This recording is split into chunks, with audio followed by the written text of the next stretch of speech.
皆さんこんにちは、ゆいです。こんにちは、あきらです。今日もゆるーくおしゃべりしていきましょう。あきらくん、ちょっと聞いてほしい話があるんだよね。この間、すごくドキドキしたことがあって。また何かやらかしたの？やらかしたっていうか、実はね、財布をなくしちゃったの。財布？それは大変だよ。で、見つかったの？それがね、ちゃんと戻ってきたんだよ。おー、さすが日本って感じだね。でも、やっぱりドキドキしたでしょ？本当に心臓がバクバクした。だから今日はその時の話と、なんで日本だと戻ってくることが多いのかっていうのをみんなと一緒に話したいなと思って。いいね。僕もこのテーマ結構面白いと思う。じゃあ、そのドキドキ体験を詳しく聞かせてよ。先週の土曜日、友達と渋谷で会って、ちょっとおしゃれなカフェに入ったんだ。渋谷か。人が多いから落とし物も多そうだけどね。そうなんだよね。それでコーヒーを飲んでケーキも食べて、会計の時にバッグから財布を出して払ったの。うん、普通に払ったんだね。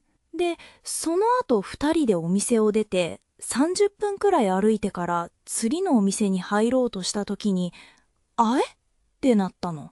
バッグの中に財布が入ってなかったんだ。そう、バッグのポケットとか全部探したけど、どこにもないの。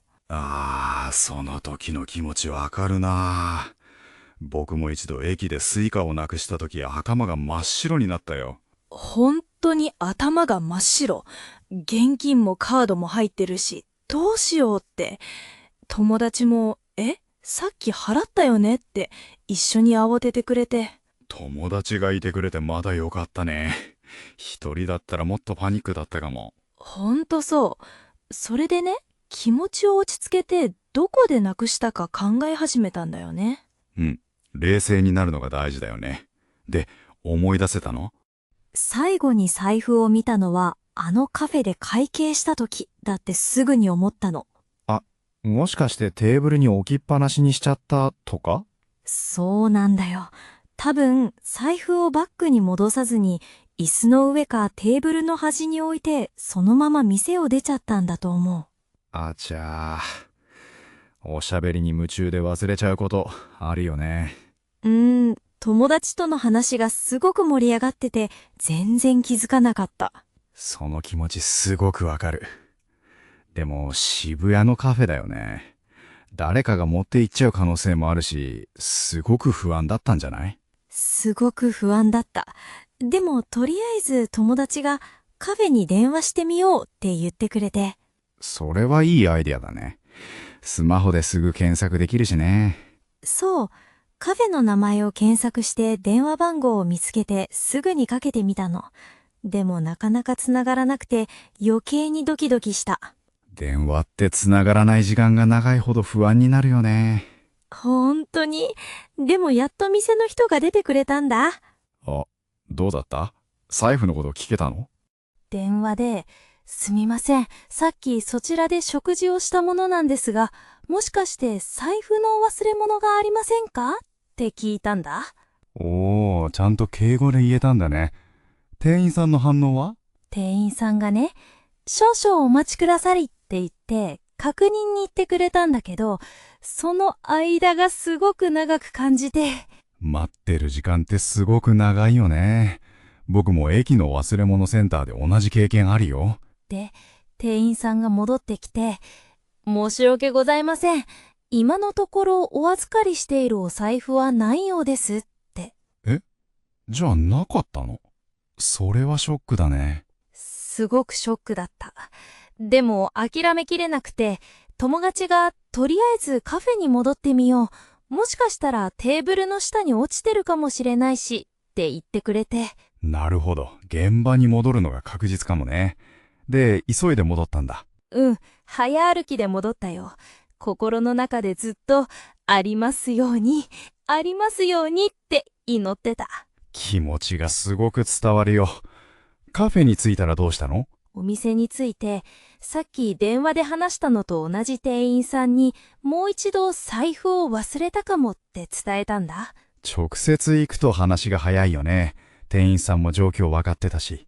そしたら店員さんが、もう一度店内を確認してみますねって言ってくれて、私たちが座ってた席のあたりを探してくれたんだ。親切な店員さんだね。ワクワクとドキドキが混ざった感じでしょまさにそんな感じ。でもその店員さんが戻ってきて、こちら、お心当たりございますかって、小さな黒い財布を見せてくれたの。う。おー、あったんだ。よかったね。もう本当に嬉しくて、思わず、あ、それですって大きい声が出そうになった。声が出ちゃうよね。どこにあったの？なんと、椅子のクッションの隙間に挟まってたんだって。だから電話で確認した時は気づかれなかったみたい。なるほどね。そういうこともあるんだ。でも、誰も持っていかなくて本当によかった。本当だよ。財布を受け取って中を確認したら、お金もカードも全部そのまま入ってたの。それはすごい。日本ってやっぱり落とし物が戻ってくる確率が高いって聞くけど、こういう実体験を聞くと納得するね。本当に感謝でいっぱいだった。見つけてくれた人にも、店員さんにも、友達にも。いい話だね。やっぱり人とのつながりを感じるよ。でも、ここからが本題かもしれないね。なんでこんなに戻ってくることが多いんだろう。ゆいの財布、本当に戻ってきてよかったよ。でも、冷静に考えるとすごいことだよね。都会のカフェで現金もカードも入った財布がそのまま戻ってくるなんて。そう、海外の友達にこの話をしたら、ありえないって言われたよ。そういうリアクションになるよね。僕も外国人の友達から日本は安全だってよく言われる。安全っていうイメージ、やっぱり落とし物が戻ってくることも大きいのかもね。そうだね。でも、なんで日本ではこういうことが多いんだろう。ちょっと考えてみない？私も気になってた。やっぱり小さい頃からの教育が関係してるのかな。ああ、落とし物は交番に届けるっていうのは子供の頃からずっと言われるもんね。それに、道徳の授業でも人のものを取ってはいけないってしっかり教わるし、落とし物を届けると褒められる文化があるよね。確かに。あとはシステムも大きいと思うよ。例えば、駅の忘れ物センターや交番のネットワークがしっかりしてる。ああ、それすごくわかる。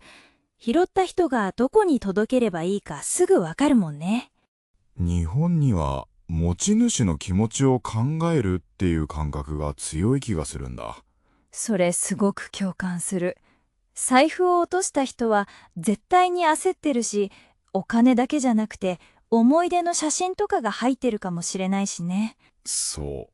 単なるものじゃなくて、その人にとって大切なものかもしれない。だから、届けなきゃって自然に思えるんだと思う。あと、日本人って人に迷惑をかけちゃいけないっていう気持ちも強いから、落とし物を見つけた人が自分が届けないと持ち主はずっとこもったままだって考えるのかも。なるほど。迷惑をかけないが逆に助ける方向に働いてるんだね。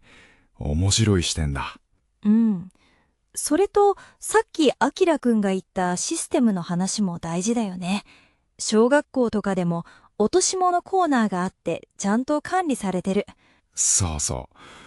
落とし物を拾ったら、とりあえずここに持っていけば大丈夫っていう場所が身近にあるのが大きい。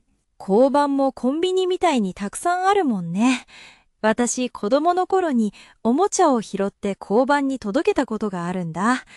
おまわりさんにありがとうって言われて嬉しかったな。その経験が大人になっても生きてるんだね。小さい成功体験って大事だ。でも国によっては落ちてるものは拾った人のものっていう考え方もあるよね。ああ、そういう文化もあるね。だからこそ日本のこの習慣はちょっと特別なのかもしれない。そう考えると、私の財布が戻ってきたのは当たり前じゃなかったんだなって改めて思う。本当にそうだね。感謝しないと。じゃあ、次は実際になくした時にどうすればいいか少し話してみようか。じゃあ、ゆいが体験したことをもとに、落とし物をした時のアドバイスをまとめてみようか。うん。私の経験が誰かの役に立つなら嬉しいな。まず一番大事なのは落ち着くことだよね。本当にそう。焦るとどこでなくしたか思い出せなくなるからね。深呼吸して行動を整理しよそれから最後にそのものを使った場所を思い出して順番に戻ってみるのがいいって今回学んだ。う。そうだね。カフェやレストランならお店に直接聞く。駅や電車なら駅の忘れ物窓口に引く。場所によって適切なところが違うからね。あと、実際に使える日本語も知っておくと安心だよね。例えば、すみません、忘れ物をしたかもしれませんって言えば大丈夫。うん。簡単な言葉で伝えられるのが一番。それに、黒い財布です。中にカードが入っています。のように特徴を言えると見つかりやすくなるよ。それと、もし交番に行くなら、落とし物をしましたって伝えれば、遺失物の届け方を教えてくれるよ。遺失物ってちょっと硬い言葉だけど、日常では忘れ物で十分通じるからね。あと、私は電話で問い合わせたけど、直接行った方がやっぱり早いなと思った。電話だと状況が伝わりにくいし。確かに。それから無事に見つかったら必ずありがとうございましたとお礼を言うのを忘れずにね。それは本当に大事。私も何度もお礼を言っちゃった。あと、念のため普段から財布やスマホに連絡先を書いておくのも効果的だよ。あ、それいいね。私も今度からそうしよう。じゃあ最後に、落とし物をした時の心構えをまとめようか。今日の話を聞いて、やっぱり日本は落とし物に優しい社会だなって再確認したよ。本当に。でも 100% 戻ってくるわけじゃないから、まずは自分で気をつけるのが一番なんだけどね。そうそう。過信は禁物。大事なものはちゃんとバッグにしまう癖をつけよでももし落としちゃっても、落ち着いて今日話したようなステップを踏めば大丈夫。う。うん。それに、誰かが届けてくれてるかもしれないっていう希望を持つことも大事だよね。それって人の優しさを信じることにもつながるね。いい話だな。では、そろそろ今日のエピソードをまとめようか。うん、そうだね。今日は私のドキドキ体験から日本の落とし物事情まで深掘りしたね。リスナーの皆さんもぜひ、日本で何か落としたときは慌てずに、今日の会話を思い出してください。最後に、このポッドキャストがいいなと思ったら、ぜひ、チャンネル登録と高評価をお願いします。皆さんの応援が僕たちの大きな励みになります。それから、今日話した内容のスクリプトは、この動画のコメント欄の一番上、固定コメントから見ることができます。復習に使いたい方はぜひチェックしてみてくださいね。それでは、また次回のエピソードでお会いしましょう。今日はここまでです。ゆいと、あきらでした。まったねー。バイバーイ。